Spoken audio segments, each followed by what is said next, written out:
good morning friends. Today we are going to discuss about the fitting of a quadratic curve. Last lecture में भी हमने fitting of quadratic curves के बारे में ही पढ़ा था, पर वहां पर हमने एक एग्जांपल सॉल्व किया था। आज हम उसका सेकंड एग्जांपल सॉल्व करते हैं, फिटिंग ऑफ क्वाड्रेटिक कर्व। तो यहाँ पर स्पेसिफाई कैसे किया गया होगा, पहले तो उस पर ध्यान देना है।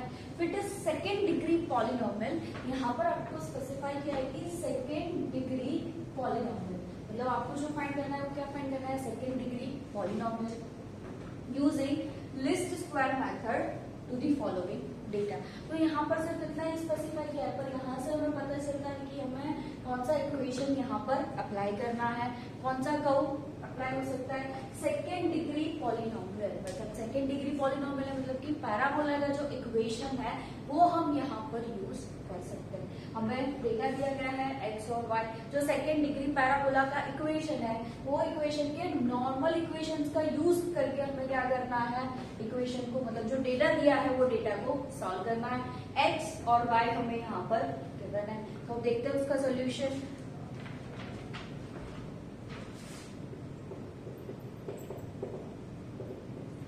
Let the equation of the least square quadratic curve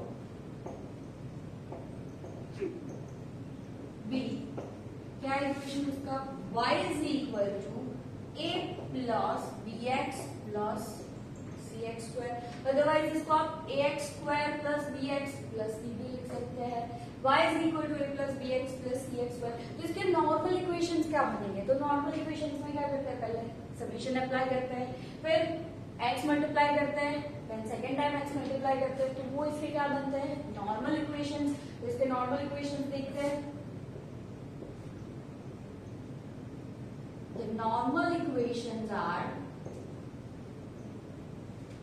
पहले क्या करना है, समेशन मल्टीप्लाई करना है, तो क्या होगा, summation y is equal to n, constant है तो n मल्टीप्लाई होगा, n यहाँ पर देखना है कि हमें कितना मिल रहा है, plus b into summation x, मतलब x का क्या करना है, एडिशन करना है, x डेटा जो गिवन है उसका, plus c into summation x square. पहले समेशन मल्टीप्लाई करना है एंड वापस x के साथ मल्टीप्लाई करो, summation x y a into summation x plus b into summation x square plus c into summation x cube. वैसे ही वापस क्या करेंगे, x स्क्वायर के साथ मल्टीप्लाई करेंगे, summation x square y is equal to a into summation x square plus b into summation x cube plus c into summation x। तो ये थे इसके नॉर्मल इक्वेशंस। नॉर्मल इक्वेशंस मतलब कि हमें यहाँ पर जो वैल्यू फाइंड करनी है a, b और c, ये जो कांस्टेंट वैल्यू हमें फाइंड करनी है ये हमें नॉर्मल इक्वेशंस के थ्रू ही मिलेगी। तो यहाँ पर हम a, b और c की वैल्यू फाइंड करेंगे। तो इसको पहले दे देते हैं इक्वेशन नंबर 1, 2 एंड। अब यहाँ पर इक्वेशन हमने नोट करनी है, तो यहाँ पर सारी वैल्यूज हमें फाइंड करनी है, मतलब कि ये जो तीन इक्वेशन है, ये इक्वेशन में जो जो वैल्यूज चाहिए उसके लिए पहले टेबल क्रिएट करो। समेशन y का मीनिंग क्या है, ये जो आपको y डेटा दिया गया है उसका क्या करना है, एडिशन करना है, मतलब वो आपको क्या मिलेगा, समेशन y। वैसे ही n इंटू n मतलब कि नंबर ऑफ इंटरवल्स जो आपको दिए गए हैं क्वेश्चन में, तो 1, 2, 3, 4 एंड 5, तो नंबर ऑफ इंटरवल्स 5 है। a कांस्टेंट है, रखना है। हमने लास्ट एग्जांपल में देखा था, सिर्फ ऐसा ही एग्जांपल हमने सॉल्व किया था, यही नॉर्मल इक्वेशंस थे, तो इसके लिए पहले क्या करना है, टेबल क्रिएट करना है। तो पहले तो n कितना दिया गया है, here n is equal to 1, 2, 3, 4, 5, n is equal to 5। अब टेबल में जितनी वैल्यू चाहिए, मतलब कि ये इक्वेशंस में जितनी वैल्यू चाहिए उसका टेबल बनाना है। फर्स्ट x, y, ये दो वैल्यूज तो आपको गिवन है, क्या गिवन है, x क्या है, 0, 1, 2, 3 एंड 4। जैसे ही y 1, 1.8, 1.3, 2.5 एंड 6.3, ये वैल्यूज आपको गिवन है। नेक्स्ट अब क्या फाइंड करना है वो पहले चेक कर लेते हैं। y मिल जाएगा हमें summation y, then summation x, addition से समेशन x मिल जाएगा, समेशन x स्क्वायर, मतलब अब हमें क्या फाइंड करना पड़ेगा, एक्स स्क्वायर। वैसे ही x इंटू वाई मतलब x और y का मल्टीप्लीकेशन करना है, समेशन x ऑलरेडी हमें मिल गया है, समेशन x स्क्वायर जो हमने फाइंड किया, then summation x cube find करना है, समेशन x स्क्वायर y ये हम दोनों लास्ट में फाइंड करते हैं, समेशन x स्क्वायर यहां से मिल जाएगा, summation x cube, summation x raise to 4 मतलब कि इसके बाद हम क्या फाइंड करेंगे, x रेज़ टू 4 ये दो वैल्यू बाकी थी, समेशन x y मतलब कि क्या करना है, पहले x और y का मल्टीप्लिकेशन करना है, उसका एडिशन करना है, तो नेक्स्ट वैल्यू फाइंड करेंगे हम x y एंड लास्ट है summation x square into y हम फाइंड करेंगे x स्क्वायर इंटू y, तो x y मिल चुका है, x स्क्वायर 0 1 इंटू 1 1 2 2 जा 4 3 3 जा 9 इसका स्क्वायर ही करना है, 4 4 जा 16 ये हमें मिला x स्क्वायर, इसका साथ में लास्ट में हम एडिशन कर देंगे, हम फाइंड करते हैं x क्यूब मतलब कि क्या है, x स्क्वायर इंटू x भी कर सकते हो आप डायरेक्टली, या x क्यूब यहाँ से भी आप उसका मल्टीप्लिकेशन कर दो, तो इसका आंसर मिलेगा हमें 0 1 16 सॉरी 8 27 एंड 64 ये हमने x क्यूब फाइंड किया। वैसे ही x रेज़ टू 4 तो x स्क्वायर को मतलब यही 0 मल्टीप्लाई 0 1 मल्टीप्लाई 1 4 मल्टीप्लाई 4 डायरेक्टली हमें x रेज़ टू 4 मिल जाएगा, तो first x raise to 4 0 1 16 81 and 16 multiply 16 250, तो ये हमें मिला x रेज़ टू 4। वैसे ही अब फाइंड करना है x इंटू वाई मतलब कि x और y का मल्टीप्लिकेशन करना है, 0 इंटू 1 किसी भी नंबर को 0 के साथ मल्टीप्लाई करो, आंसर 0 1 इंटू 1.8 तो 1.8 1.3 इंटू 2 2.6 2.5 इंटू 3 तो 7.5 6.3 इंटू 4 25.2 यहाँ पर मैं डायरेक्टली लिख के मतलब देख के लिख रही हूँ, मेरे पास जो कैलकुलेशन है, आपको कैलसी में इसको चेक करना है कि ये आंसर क्या मिल रहा है, इसका मल्टीप्लिकेशन करते जाना है x इंटू वाई जो दिया है। अब क्या फाइंड करना है, x square into y, x square हमने ऑलरेडी फाइंड कर लिया है, y हमें जो टेबल में डेटा गिवन है, तो 1 इंटू 0 0 देन सेकेंड 1.8 इंटू 1 1.8 10 1.3 इंटू 4 इसका आंसर मिल रहा है 5.2 then 9 multiply 2.5 22.5 and last 16 multiply 6.3 इसका आंसर है 100.8। ये जो टेबल में हमने कैलकुलेशन जो वैल्यूज चाहिए थी वो हमने फाइंड की, पर यहाँ पर हमें सबका क्या करना पड़ेगा, एडिशन करना पड़ेगा। तो फर्स्ट समेशन x इसका आंसर है 10 देन समेशन y इसका टोटल करोगे तो मिलेगा 12.9 then summation x square 30 then summation x cube, इन सब का एडिशन करते जाना है, x क्यूब मिलेगा हमें 100 then summation x raise to 4 354 then summation x y ये मिल रहा है 37.1 and last summation x square y is equal to 133.3। तो ये सबका एडिशन कर दिया हमने, सबके आंसर मिल गए। अब क्या करना है, ये जो वैल्यूज मिली है वो कहां पर पुट करनी है हमें, equation 1 2 and 3 substitute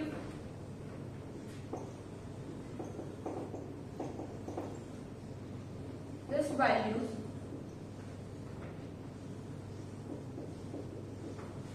in equation 1 2 and 3 1 2 और 3 में सारी वैल्यूज हमें पुट करनी है। फर्स्ट समीशन y, क्या मिल रहा है summation y 12.9 is equal to n into a constant है, n की वैल्यू क्या है जो हमने फाइंड किया है, मतलब कि नंबर ऑफ इंटरवल्स हमें फाइंड किए हैं, तो 5 a constant as it is, उसकी वैल्यू हमें फाइंड करनी। b into summation x 10 plus 10 into b, then c into summation x square है 30 प्लस 30 इंटू c। यहाँ पर a b c की वैल्यू ही हमें फाइंड करनी है, तो यहाँ पर ये कांस्टेंट ही रहेंगे, उसको एज इट इज रखना है, उसकी कोई वैल्यू अभी तक हमने डिफाइन नहीं की है। सेकंड समीशन x y मिल रहा है 37.1 is equal to a into summation x 10 a plus b into summation x square 30 plus 30b plus c into summation x cube 100 plus 100c। Next summation x square into y क्या मिल रहा है 130.3 is equal to a into summation x square है 38 plus b into summation x cube मिल रहा है 100b plus last value है c into summation x raise to 4 मिल रहा है 354 ये सारी वैल्यूज हमने जो फाइंड की थी वो इक्वेशन में सब्स्टिट्यूट कर दी। अब इसको इक्वेशन नंबर दे दो 4, 5 एंड 6। अब क्या करना है हमें यहाँ पर एबीसी कांस्टेंट फाइंड करना है। लास्ट भी हमने देखा था फर्स्ट जो straight line fitting of straight line के इक्वेशंस थे, वहां पर हमें 2 इक्वेशंस मिल रहे थे नॉर्मल, तो उसको भी हमने सॉल्व करके एबी की वैल्यू फाइंड की थी। वहां पर सिर्फ एबी मतलब कि 2 कांस्टेंट थे, यहाँ पर कितना है 3 कांस्टेंट है। लास्ट एग्जांपल में हमने जो सॉल्व किया पैराबोलिक इक्वेशन उसमें भी 3 कांस्टेंट मतलब हमें मिल रहे थे। तो अब यहाँ पर क्या करना है, हमें पहले दो इक्वेशन की पैर बना के उसको कंपेयर करना पड़ेगा। क्यों? क्योंकि यहाँ पर 3 कांस्टेंट है, तो पहले तो या तो 4, 5 को कंपेयर करो, या 4 और 6 को कंपेयर करो, या 5 और 6 को करो, या 4, 5, 5, 6 या 4, 6, कोई भी 2 इक्वेशन कंपेयर करो। पर यहाँ पर आपको क्या करना है, अगर आप जो 2 भी इक्वेशन कंपेयर कर रहे हो वहां पर सेम चीज को आपको कैंसिल करना है। मतलब कि मैं 4 और 5 को कंसीडर कंपेयर कर रही हूँ, तो यहाँ पर अगर मैं सपोज a को कैंसिल कर रही हूँ तो सेम टाइम पे अगर मैं 5 और 6 को कंपेयर कर रही हूँ तो मुझे a को ही कैंसिल करना है। क्यों? क्योंकि उसके बाद जो हमें 2 इक्वेशंस मिलेंगे वहां पर हमारे पास दोनों सेम कांस्टेंट बचने चाहिए। अगर वो दोनों सेम कांस्टेंट हो गए तो ही हम b या c को कैंसिल कर सकते हैं। तो इसके लिए पहले तीनों में से कोई भी इक्वेशन आप कंपेयर कर सकते हो, पर क्या ध्यान रखना है जहां पर इजीली कैंसिल आउट हो रहा हो ना वही इक्वेशन कंसीडर करना है। तो यहाँ पर हम चेक करें 5 है, पहले a से ही चेक करते हैं। यहाँ पर 5 है, यहाँ पर 10 है, बाकी जो भी नंबर हो उससे हमें कोई लेना देना नहीं। 5 को हम अगर 2 से मल्टीप्लाई करें तो यहाँ पर 10 आ जाएगा, यहाँ पर ऑलरेडी 10 है, हमें 10 लाना है। तो मैं ये इक्वेशन 4 को 2 से मल्टीप्लाई कर दूं तो यहाँ पर 10 मिल जाएगा, तो ये इजीली कैंसिल हो जाएगा। पर अब मुझे ये चेक करना है कि मैं 5 और 6 को कंपेयर कर रही हूँ तो वो पॉसिबल हो रहा है कि नहीं a के लिए, तो ही मुझे यहाँ पर a को कैंसिल करना है। तो यहाँ पर हम चेक करें 5 और 6 को, यहाँ पर 10 है, यहाँ पर 30, यहाँ पर मैं 3 से मल्टीप्लाई करूँ तो क्या हो जाएगा 30 बन जाएगा इजीली। तो ये इक्वेशन को मैं 3 से मल्टीप्लाई करके यहाँ पर ऑलरेडी 30 है, बुलाना है तो मैं यहाँ से भी कैंसिल कर सकती हूँ। इक्वेशन 4 और 6 को भी कंपेयर करके कर सकते हैं। मतलब आपको ये देखना है कि इजीली कौन सा कंपेयर हो रहा है वही इक्वेशन आपको कंसीडर करना है। तो पहले क्या करते हैं, compare equation number 4 and 5।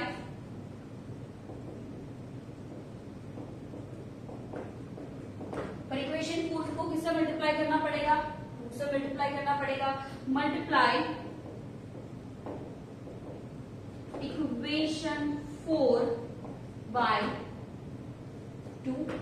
Equation 4 को हम 2 के साथ मल्टीप्लाई कर देंगे तो क्या होगा 12.9 इंटू 2, तो इसका आंसर हमें मिलेगा 25.8 is equal to 5 2 10, plus 10 multiply 2 तो 20 बी, 30 मल्टीप्लाई 2 तो 60 बी सी। अब 5 जो है उसको एज इट इज रख लेंगे, हमारे पास 10 चाहिए यहाँ पर, तो 37.1 is equal to 10A plus 30B plus 100C। अब कैंसिल कैसे होगा, दोनों यहाँ पर सेम साइन है, तो नीचे जो इक्वेशन है उसकी साइन क्या कर देंगे हम, चेंज कर देंगे। सिर्फ एक वैल्यू की साइन चेंज नहीं होती, पूरे इक्वेशन की साइन यहाँ पर चेंज होती है। तो यहाँ पर क्या है, प्लस माइनस, यहाँ पर भी प्लस कंसीडर होता है, तो minus plus minus plus minus, मतलब कि पूरा इक्वेशन माइनस में कन्वर्ट हो गया, plus minus cancel out. 25.8 minus 37.1, यहाँ पर माइनस कंसीडर होगा क्योंकि साइन चेंज हो गई है, तो माइनस 11.3 इज इक्वल, ये तो कैंसिल हो गया। अब 20 माइनस 30 मतलब कि minus 10b, last 60 minus 100c, तो इट्स माइनस 40c। तो ये इक्वेशन मिला, इसको एज इट इज रखो क्योंकि यहाँ पर b और c दो कांस्टेंट मिले। तो अभी वापस नया और इक्वेशन हमें लाना पड़ेगा जहां पर सिर्फ कांस्टेंट b और c हो, वहां पर a कैंसिल होना चाहिए। तो अब क्या करेंगे हम, 5 और 6 को कंपेयर करते, तो नाउ कंपेयर इक्वेशन 5 एंड 6। 5 और 6 को कंपेयर करें तो 5 को किससे मल्टीप्लाई करना पड़ेगा, a को कैंसिल करना है, क्योंकि यहाँ पर a को कैंसिल किया तो कंपलसरी यहाँ पर a को ही कैंसिल करना है। अदरवाइज आप b को कैंसिल करने गए या c को कैंसिल करने गए तो ये इक्वेशन वापस वही का वही बन जाएगा, तो आपको कोई और मेथड अप्लाई करनी पड़ेगी वहां पर। तो अब यहाँ पर 10 है, इसको 3 से मल्टीप्लाई कर दे, तो मल्टीप्लाई इक्वेशन 5 बाय 3। अब 37.1 into 3, so 111.3 is equal to 10 into 3, 38 plus 30 into 3 मतलब कि 90b plus 100 into 3, 300c। अब इक्वेशन नंबर 6 जो है उसको एज इट इज लिख देते हैं, 130.3 is equal to 38 plus 100b plus 354c। अब वापस कैंसिल आउट करना है, पर साइन प्लस है तो साइन चेंज करनी पड़ेगी, तो सबकी साइन चेंज हो जाएगी, प्लस है तो माइनस, प्लस है तो माइनस, प्लस है तो माइनस, प्लस है तो माइनस, 30 कैंसिल आउट। 111.3 माइनस 130.3, इसका आंसर है माइनस 90 इज इक्वल टू, ये तो कैंसिल हो गया, 90 माइनस 100 तो minus 10b, 3 plus 300 minus 354c, तो क्या रहेगा यहाँ पर माइनस 54c। चलो दो इक्वेशन तो हमने कंपेयर कर लिए, पर अब क्या करेंगे, ये जो इक्वेशन 6 था इसको हम दे देते हैं इक्वेशन नंबर 7 और ये है इक्वेशन नंबर 8। अब हम 7 और 8 को कंपेयर करें तो यहाँ पर आप देख सकते हो 10 है यहाँ पर और यहाँ पर भी 10, हाँ साइन माइनस किया पर वैल्यू तो हमें सेम मिल रही है, मतलब हम साइन चेंज कर देंगे तो ये कैंसिल हो जाएगा, मतलब कि यहाँ पर मैं इजीली कंपेयर कर सकती हूँ, मुझे कोई भी मल्टीप्लाई करने की जरूरत नहीं है, यहाँ पर वैल्यू सेम है, तो यहाँ पर हमें मतलब कि हमें c को कंपेयर करने की जरूरत नहीं, हम इजीली b को कंपेयर कर सकते हैं। Compare equation 7 and 8। Equation number 7 minus 11.3 is equal to minus 10b minus 40c, equation number 7 से equation number 8 minus 19 is equal to minus 10b minus 54c। इसको कैंसिल करना है, माइनस साइन है, ये माइनस है तो मुझे सबकी साइन चेंज करनी पड़ेगी, ये माइनस है तो प्लस, ये भी प्लस हो जाएगा, ये भी प्लस। सिर्फ किसी एक की साइन चेंज नहीं कर सकते, पूरे इक्वेशन की साइन चेंज करनी पड़ेगी। अब -10p और +10p कैंसिल आउट, -11.3 प्लस 19, उसका आंसर मिल रहा है 7.7 is equal to -40c plus 54, -40 plus 54 is equal to 14c। तो 7.7, अब इसमें से इजीली c की वैल्यू हम फाइंड कर सकते हैं। Therefore, c is equal to 7.7 divide by 40, इसका आंसर क्या मिलेगा? c is equal to 0.55। ये किसकी वैल्यू मिल गई हमें? c की वैल्यू मिली हमें यहाँ पर। अब c की वैल्यू हमें यहाँ पर मिल चुकी है, तो अब हम फाइंड करते हैं। c की वैल्यू मिल चुकी है हमें यहाँ पर। अब क्या फाइंड करना है? a, b और c में से c मिल गया, अब क्या फाइंड करना है? a और b। तो अब हमारे पास ये दो इक्वेशन है, इक्वेशन नंबर 7 और इक्वेशन नंबर 8। तो इनमें से दोनों में से किसी में भी मैं c की वैल्यू पुट कर दूं तो b मिल जाएगा हमें इजीली। हाँ, अब दोनों में से किसी में भी वैल्यू पुट कर सकते हैं हो।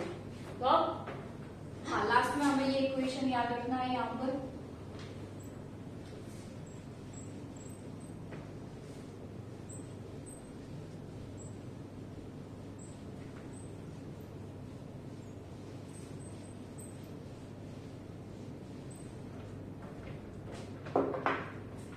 अब इसमें इक्वेशन पुट कर वैल्यूज 7 या 8 दोनों में से किसी में भी पुट कर सकते हैं। Put value of c in equation 7, तो -11.3 is equal to -10b -40c। अब c की वैल्यू मिल रही है हमें 0.55, तो उसकी वैल्यू पुट कर दो।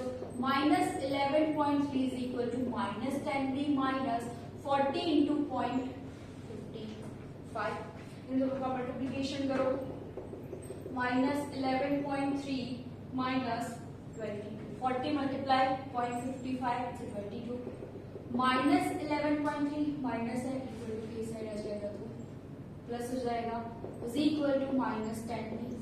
-11.3 plus 22, it's a 10.7 is equal to -10b.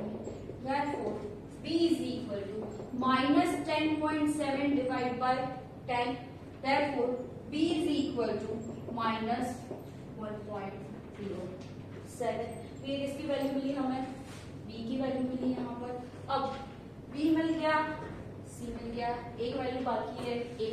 अब इन दोनों में a तो कहीं पर है ही नहीं, तो उसके लिए हमें किसका यूज करना पड़ेगा? इक्वेशन 4, 5 या 6। दो वैल्यूज है, c की भी वैल्यू है और b की भी वैल्यू है, दो वैल्यूज मिल गई है। तो इन तीनों में से हम किसी भी इक्वेशन में b और c की वैल्यू पुट करें तो a हमें इजीली मिल सकता है। तो हम कहाँ पर फर्स्ट इक्वेशन में पुट कर दें।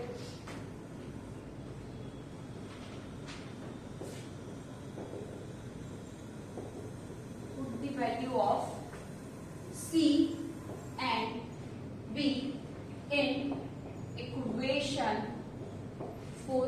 इक्वेशन 4 में हम वैल्यू पुट कर दें तो 12.9 is equal to 5a plus 10 into b। b क्या मिल रहा है? -1.7 में डायरेक्टली वैल्यू पुट कर रही हूँ 1.07, then plus 30 into c, 30 into c मिल रहा है 0.55, 12.9 इज इक्वल टू 5 है। 10 multiply 1.07 is a -10.7, 30 multiply 0.55 plus 16.5, 12.9।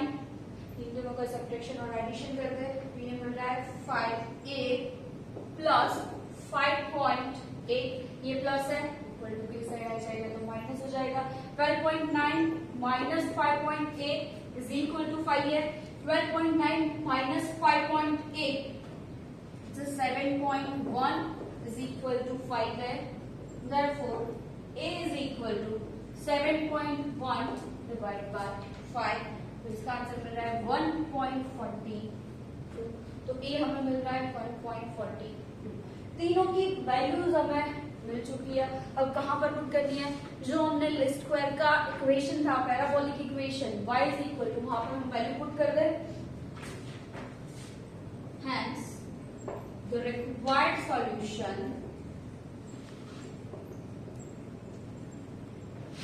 of quadratic curve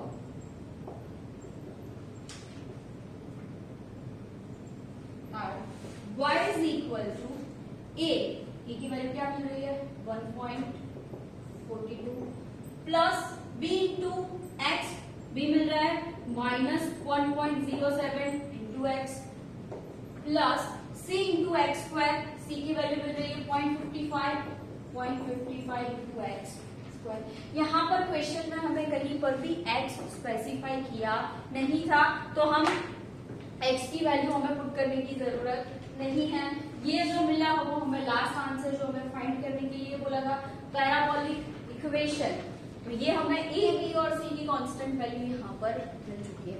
अब चीज ये है कि ये a b c हमने जो फाइंड किया वो राइट है या रॉन्ग, ये हमें चेक करना हो तो हम कैसे कर सकते हैं? तो एक इजी मेथड है कि यहाँ पर 3 इक्वेशंस दी है, तो ये 3 इक्वेशंस में आपको क्या करना है, आपकी जो a b और c की वैल्यू मिली है ना, वो a b और c तीनों में से किसी भी इक्वेशन में पुट कर दो। इसके इक्वल टू आपको जो आंसर दिया है ना, वो अगर हमें मिल जाता है तो हमारा ABC राइट है। अगर ABC हमने यहाँ पर पुट किया और इसका सॉल्यूशन निकाला, मतलब कि इक्वेशन को सॉल्व किया और इसका आंसर ये नहीं आ रहा है, इसका मतलब हमारा ABC रॉन्ग है। तो इसके लिए हम चेक करते हैं, तीनों में से कोई भी इक्वेशन में आप पुट कर सकते हो। हम इक्वेशन नंबर 4 को लेके चेक करते हैं। तो क्या है यहाँ पर 12.9 is equal to 5a, a की वैल्यू क्या है? 5a हमने फाइंड किया था 1.42 प्लस 10 इंटू b, 10 b हमें मिला -1.07 प्लस 30 इंटू c, c की वैल्यू 0.55 जो हमें यहाँ पर मिली है।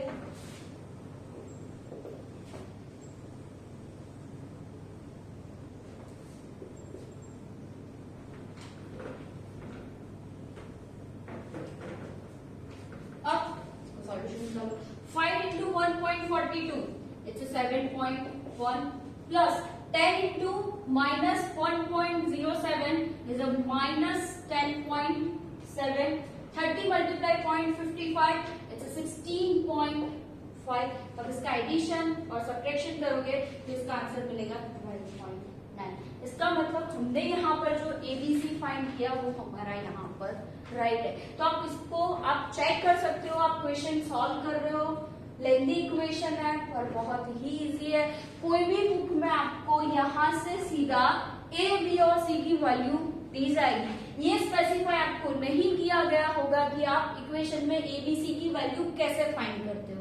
तो यहाँ पर पूरा हमने डिराइव किया पैराबोलिक इक्वेशन, लास्ट एग्जांपल में भी हमने देखा था, यही मेथड हमने अप्लाई की थी। हाँ, यहाँ पर कभी कभी पॉइंट्स वाली वैल्यू दी जाती है, तो क्या करना है, अगर कुछ भी समझ में नहीं आता तो यहाँ पर जो नंबर है उसको इक्वेशन 4 के साथ मल्टीप्लाई कर दो, यहाँ पर जो इक्वेशन है उसको 5 के साथ मल्टीप्लाई कर दो। वो एकदम इजी मेथड है। हाँ, वैल्यूज लेंथी आ सकती है, यहाँ पर अगर आप मल्टीप्लाई करते हो तो वैल्यूज बढ़ सकती है, पर इसमें कोई प्रॉब्लम नहीं है, वो एकदम इजी मेथड हो जाती है सॉल्व करने के लिए, जहां पर आपको कुछ भी याद रखने की जरूरत नहीं है। यहाँ पर 5 है तो इसको 5 के साथ मल्टीप्लाई कर दो, यहाँ पर 10 है तो इसको 10 के साथ मल्टीप्लाई कर दो। हाँ, पर पूरे इक्वेशन को करना पड़ेगा, सिर्फ ये वैल्यू को नहीं, अदरवाइज आपको एबीसी की वैल्यू सही नहीं मिलेगी अगर सिर्फ आप इसको मल्टीप्लाई करते हो।